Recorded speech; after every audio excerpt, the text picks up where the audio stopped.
My name is Darcy. I live in a house with my husband, Carlos, and our daughter, Nikki. Carlos and I met in college and became close friends. I studied design, and he studied law. We both joined the same club. After college, I got a job at a design firm, which I really enjoyed. Carlos and I dated for a while, then got married when we were in our early 20s. When I got pregnant with Nikki, I kept working until she was born. But after she arrived, I decided to stay home and take care of her. Carlos and others thought it was a good idea for me to focus on being a mom, so I started working from home. Carlos became a lawyer after passing the bar exam. One day, Nikki said, "Mommy, I'm going to play with my friends. I'll be back before it gets dark, okay?" Life is really great living with my husband and daughter, and doing work I love. But one day, something surprising happened. I was out shopping, quite far from home, when I saw my mother-in-law, Christine, struggling with some heavy bags. I decided to go over to her. "Hi, mother-in-law." "Oh, Darcy, what a surprise," Christine said with a warm smile. It had been a while since we last saw each other, so I was happy to see her and suggested, "How about we have some tea together?" "I'd love to, but I'm in a rush," she replied. "Oh, I understand. No worries. Let's plan to catch up over tea next time. But let me help you with these bags at least. They look really heavy," I offered. After a bit of convincing, I managed to load her bags into the back seat of my car. They were quite heavy, and carrying 2 of them would have been a challenge. "Thank you and sorry," Christine said with a smile. It made me feel better that being a bit assertive was okay. Plus, there was something I wanted to talk to her about. As we drove to her home, we chatted about various things. Since it takes about 3 hours and 30 minutes to get to our in-laws' place, we can't visit often. But we always make sure to visit for New Year celebrations, so I know the way well. "Wasn't it hard for you to carry all of this by yourself?" I asked, finally bringing up something that had been on my mind. During the drive, I noticed that one of the bags my mother-in-law was carrying had groceries, while the other had daily essentials and cosmetic items that seemed more suited for a younger person rather than her usual style. "Well, they're just things I needed. I ended up getting quite a bit," she said, looking a bit down. I didn't push for more information and continued driving us to her home. "Darcy, thank you so much for your help. You've been a lifesaver. You can drop me off here. I'll manage to take them from the entrance," Christine said gratefully. "You don't have to do that," I replied. As my mother-in-law opened the door, I placed the bags by the entrance. Suddenly, a sharp voice cut through the air. "About time you got back, mother-in-law," said my sister-in-law, Katie. She seemed taken aback to see me, and her words faltered. I was equally surprised to see Katie, and I found myself unable to move. My mother-in-law looked flustered as she tried to gauge the situation. "Hey, Katie, it's been a while. How have you been?" I said, attempting to ease the tension. Yeah, it's been a bit," Katie replied. I returned her smile and observed her closely. She seemed a bit disheveled, like she had just woken up. Holding her phone, she appeared a bit distracted. Her interrupted sentence left me feeling a bit suspicious. "I'm sorry for dropping in unexpectedly. I saw mother-in-law struggling with the bags while I was shopping nearby, so I decided to help out," I explained. "I see. I just got back from work this morning. I'm a bit of a mess. Sorry about that. Thanks for helping, mother-in-law. I'll take it from here," Katie said hastily, grabbing the bags and heading inside. In a gentle tone, I asked my mother-in-law, "Is everything okay living with Katie and the family?" She simply smiled and nodded. "Thank you for asking, Darcy. I'm doing fine. I'm sorry I can't offer you tea." "Don't worry about it. It was nice catching up. I'll come visit again," I reassured her, deciding not to push further. But I couldn't shake off the feeling about what I had just seen. Originally, my mother-in-law was supposed to live with us. But after my father-in-law passed away over a decade ago, my brother-in-law, Brett, had said, "We'll stay in the family home and take care of Mom." Even Carlos, my husband, had been concerned at first. I felt uneasy about the situation, so I decided to bring it up, but it didn't go well. Carlos is really busy with work, isn't he? And his days off are unpredictable. I work nearby, and Katie's parents are close too, but still, my mother-in-law reassured me. "Don't worry. I caused a lot of trouble when I was younger, and I haven't done much for Mom. I want to repay her." Okay, considering what was said, Carlos couldn't really argue. So with my mother-in-law's agreement, my brother-in-law and his wife ended up moving into her house. Today, I talked to Carlos about what happened. Really? That's concerning. I'm a bit worried now. Maybe we should give Brett a call, Carlos suggested, sensing my unease. After listening to my concerns, Carlos decided to call Brett. Hey Brett, it's Carlos. How's everything going? Carlos greeted him. Hey Carlos, everything's good, Brett replied. After some small talk, Carlos steered the conversation toward the topic at hand. These calls usually ended up with Brett talking about how great things were between him and Katie, and this one was no different. Glad to hear things are going well for you, Carlos said politely. Yeah, we're planning an extended vacation next week. Is Mom coming along? Brett inquired. Well, Mom actually said it's fine if it's just the two of us, Carlos responded. Carlos and I exchanged glances. It wasn't unexpected considering my mother-in-law's nature, but we did notice Brett pause for a moment. In that case, why don't we have Mom stay with us while you're away? Carlos proposed. What? Brett sounded surprised at Carlos's suggestion. I glanced at Carlos, who gave me a reassuring smile before continuing. We haven't seen Mom in a while, and I think Nikki will be thrilled. I'll reach out to Mom. So it's settled, Carlos stated firmly. Hey, hold on. Carlos interrupted before Brett could respond further. He took a deep breath, his expression serious as he looked at me. This was a chance for us to delve deeper into the situation with my mother-in-law. After that, Carlos quickly finalized the arrangements with Brett. I coordinated with my mother-in-law, and she agreed to stay with us for about a week. Granny's coming today, Nikki exclaimed excitedly. Yes, it's going to be fun, I replied. Nikki adores her grandmother, so she was thrilled about her visit. A few days later, my mother-in-law arrived with only a few belongings. As soon as she stepped in, she seemed relieved and bowed her head. I'm sorry for imposing for a whole week, she said. No need to apologize. We're glad to have you here. Nikki has been looking forward to it, so please make yourself comfortable, I reassured her. And so we spent a week together with my mother-in-law. However, I couldn't shake off the unease I felt about her behavior from the very beginning. Before her arrival, I had cleaned up the home office I usually work in to make space for her. When I showed her the room, she immediately said, "Oh, you've set up such a nice room for me. I feel guilty. I'd be fine with just a corner. Don't worry about it. Please feel free to use the room. I only use it for work anyway," I insisted, but she still seemed apologetic. With the kids off school, I had planned to make lunch for the three of us when my mother-in-law surprised me by saying, "Let me cook. Can I use the fridge?" Despite my insistence that she should relax, she kept insisting on doing household chores.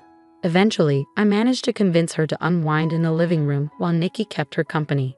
Throughout the day, she would make comments like, "Oh, don't trouble yourself with snacks for me. I'm not worth it," or "I'm fine with whatever leftovers there are.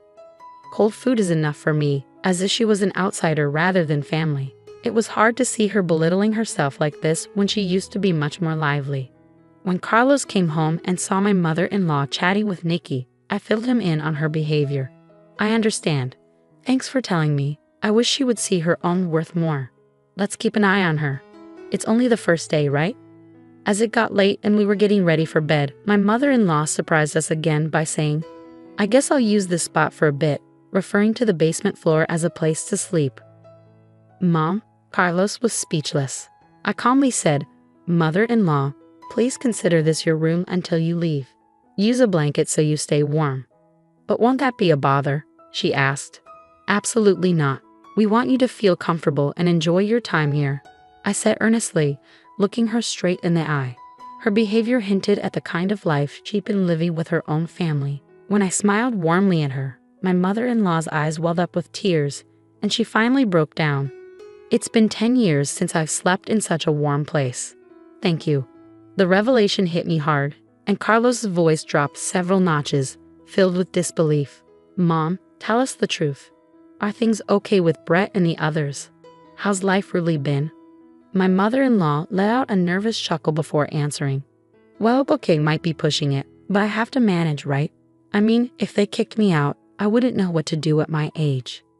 Slowly, she started to open up about the harsh reality of her life. It was far worse than we had imagined. She was doing all the housework in that house, Whenever Katie wasn't happy, she'd get yelled at. All the shopping duties fell on my mother-in-law's shoulders. She was even covering most of the living expenses. It became clear that her son-in-law and his wife had ulterior motives when they suggested living together, mainly to exploit my mother-in-law's finances. My mother-in-law would only eat after Brett and Katie were done, usually in the unheated basement, leaving her freezing during the winter months. "It's been a while since I've had a meal like today," she confessed tearfully. "I've always been alone, you know," she revealed. "What? Are you serious?" I was shocked by her revelation. It turned out that my mother-in-law wanted to sleep in the basement because it had become the norm for her in her previous home. Carlos and I were speechless. Initially, when Brett and Katie moved in, they were kind to her. At first, my mother-in-law was happy and thought it was a good idea to live with them. However, as the years passed, their behavior changed drastically. In the beginning, Katie used to cook and Brett would help with other chores. "I'm so tired, Brett. You work so hard. Let me take care of things today. You should rest," Katie would say. "Really? Thanks, Mom," Brett would reply. That was probably the beginning. "I'm really tired today," my mother-in-law would say. "Oh, sorry, Katie, I have plans with the neighbors today," Katie would reply. "What? You're prioritizing them over me?" Katie would retort. "Oh, I apologize. That's selfish of me," my mother-in-law would say. "No, that's not it. Don't worry. I'll prepare dinner when I get back," Katie would assure her. "This is my room, and this is Brett's room," my mother-in-law would assert. Gradually, Brett and Katie started to manipulate and exploit my mother-in-law more and more. Eventually, she found herself shouldering almost all of the household chores and contributing financially as well. At first, my mother-in-law used what used to be my father-in-law's study as her room. It was a well-equipped space with a bed and other furnishings, and she was happy to have such a cherished space as her own. However, even the study wasn't safe from Katie's interference. One day, Katie suggested, "Let's renovate this old study."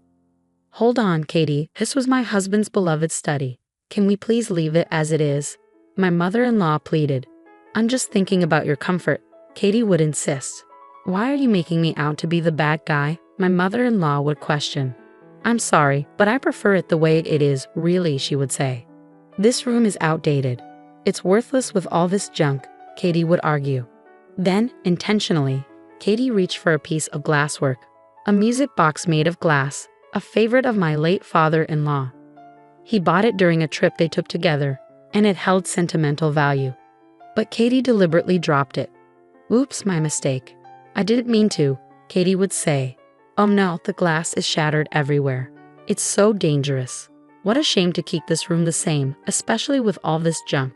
Please don't touch anything else," my mother-in-law would plead. "Who do you think you're talking to? Fine, I'll leave the study alone. But from now on, you handle everything in the house. And with all this junk, it's too risky for you to sleep here. You should sleep in the basement." "Any objections?" Katie would demand. In the end, my mother-in-law reluctantly agreed and had to sleep in the basement. I felt like I was going to faint hearing all these shocking stories. At the same time, I was furious with myself for not noticing sooner. "I'm so sorry, Mom. How did I not see any of this?" I asked, feeling guilty. "Don't blame yourself. I was hiding it too. Isn't it awful?" My mother-in-law replied sadly. "The reason we never noticed was also because of a scheme by my brother-in-law and his wife. They only gave my mother-in-law a room when relatives visited, but it was empty, no bed, no furniture. And if she dared to speak up, they threatened to destroy her study. They only acted nice when other people were around. We didn't see what was happening because of that. If my mother-in-law and I hadn't bumped into each other that day, this might have continued even longer." The thought sent chills down my spine. "I always wanted to talk to you about this, but that study and that house are full of memories with my husband," my mother-in-law said tearfully. Tears streamed down her face, and I couldn't hold back my own. Our dear mother-in-law had endured this for over a decade. I couldn't even imagine how hard it must have been for her. How could her own family do this? They're heartless, I exclaimed, pulling her into a tight hug. "Darcy, I need to step out for a moment," my mother-in-law said, her voice trembling with emotion. After we cried together, Carlos gently rubbed my back and spoke softly. "Don't worry, Darcy and Mom. I'll take care of this. Please look after Mom, Darcy. I nodded silently. Got it. Leave Mom to me, Carlos. I hugged our worried mother-in-law again, soothing her with gentle strokes on her back. Then I turned to Carlos and said firmly, "Go teach those awful people a lesson." Absolutely, Carlos chuckled and nodded, then left the house. Later he called to say he wouldn't be back until tomorrow evening. I shared the news with my mother-in-law, and we all drank warm milk, trying to lift the mood with some good stories. Nikki, who had heard the commotion, looked concerned and joined us. I wanted to replace at least some of the bad memories. Usually, I'd remind Nikki not to stay up late, but since tomorrow was a day off, the three of us enjoyed chatting until we were content. All right, that's enough for today, mother-in-law. How about joining us for some shopping tomorrow? We can buy whatever you want and eat delicious food. There's a cute dessert place that Nikki loves. Let's have a relaxing day, just the three of us, I suggested. At my words, my mother-in-law's eyes filled with tears again. She nodded slowly, repeating thank you over and over. That night, we set up an air mattress in the living room and slept closely together, with my mother-in-law in the middle. The next morning, she greeted us with the same smile she used to have when my father-in-law was alive. "Good morning," she exclaimed. And just as promised, we all had a fun shopping day. In the evening, we received a message from Carlos saying he had returned home. So we headed back as well. Before going inside, I had one more thing to say to my mother-in-law. Mother-in-law, we're on your side. Whatever is hurting you, feel free to share it with us. We'll always be here for you. And I'm on Granny's side too, I reassured her. She nodded silently in response. Welcome home. Sorry for leaving the house to you. Carlos greeted us with a warm smile. We're back. Everything okay? I asked. Yeah, no issues here, Carlos replied. I had Nikki and my mother-in-law wait in my home office while I walked into the living room. My eyes widened when I saw my brother-in-law and his wife sitting on the floor, their hands trembling slightly on their knees. They greeted me in a soft voice, their faces filled with apprehension. What's going on? My confusion was evident on my face as I turned to Carlos. Still smiling, he said, I haven't taken any action yet. His use of yet made me tense up, anticipating something significant. To get straight to the point, starting today, Mom will be living with us, Carlos announced. I felt relieved to hear those words. Carlos continued speaking, and as he did, I nodded in agreement. So, Brett, do you fully understand the impact of your actions on Mom? And you too, Katie, do you realize what you've put someone else's mother through in her own home? I can't say it's entirely your fault. We didn't notice it either. But you need to take responsibility for your actions. After all, you're supposed to be mature adults, Carlos spoke passionately. It was the first time I had seen the usually gentle and calm Carlos so angry. I usually prefer not to bring work matters into our home. But this time, I'm speaking as Miss Christine's attorney, not just as family, Carlos continued. His tone was firm but controlled. My brother-in-law and his wife responded meekly, yes. After several hours of discussion, several decisions were reached. Firstly, my brother-in-law and his wife would no longer be living with us. They were required to return all the money they had taken from my mother-in-law, along with additional compensation. In consideration of my mother-in-law's emotional attachment to her study and her own home, my brother-in-law and his wife agreed to move out. We forbade them from ever entering my mother-in-law's home again. Upon hearing the decision, my mother-in-law gave a troubled smile. So we're still family, right? Asking for compensation seems a bit extreme, don't you think? She said. Carlos's words caused Brett to nod so vigorously that it looked as though his head might fall off. Yes, I'm truly sorry for everything. Please accept this as our apology, Brett said, looking thoroughly remorseful. After the discussion, Carlos took a deep breath and addressed my mother-in-law. So please accept this, Mom. Let's put this behind us. Brett and his wife will never forget what they've done and will ensure it never happens again, Carlos said gently. They both nodded in silence. Seeing this, Carlos smiled softly and continued in a quiet voice. It won't happen again, right? They both responded, yes, never again, absolutely. So the conversation came to an end. Within a few months, we received the compensation that Carlos had arranged for my brother-in-law and his wife. My mother-in-law wanted to give it to us, saying it was because we had helped her, but we refused. She insisted, so we agreed to accept a small amount each month for groceries and let her use the rest. Carlos, what did you say to Brett and his wife? I was curious about that day, so I asked him when we were alone. I said to Carlos. Carlos scratched his head, even though it wasn't itchy. Don't worry about me losing my cool, okay? Why would I? You stood up for your mom, and they regretted what they did. I replied. Actually, Carlos had contacted Brett immediately after hearing what had happened. It's rare for me to get angry, but when I do, people say I'm pretty intimidating. I think I really scared them when I called, Carlos said. He told me where he was right away.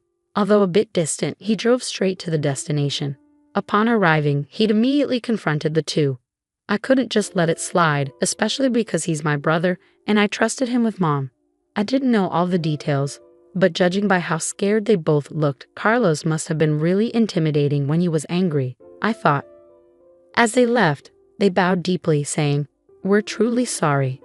Well, mother-in-law seems happy, and so does Nikki. I'm happy too. Thank you for standing up for us, Carlos. I'll keep doing my best for our family, even after everything. It's reassuring to know we can still be a happy family. I said, grateful for my reliable husband and for my mother-in-law, who chose to lean on us. From now on, I'm determined to make up for the hardships by being a devoted daughter-in-law and doing my best in every way.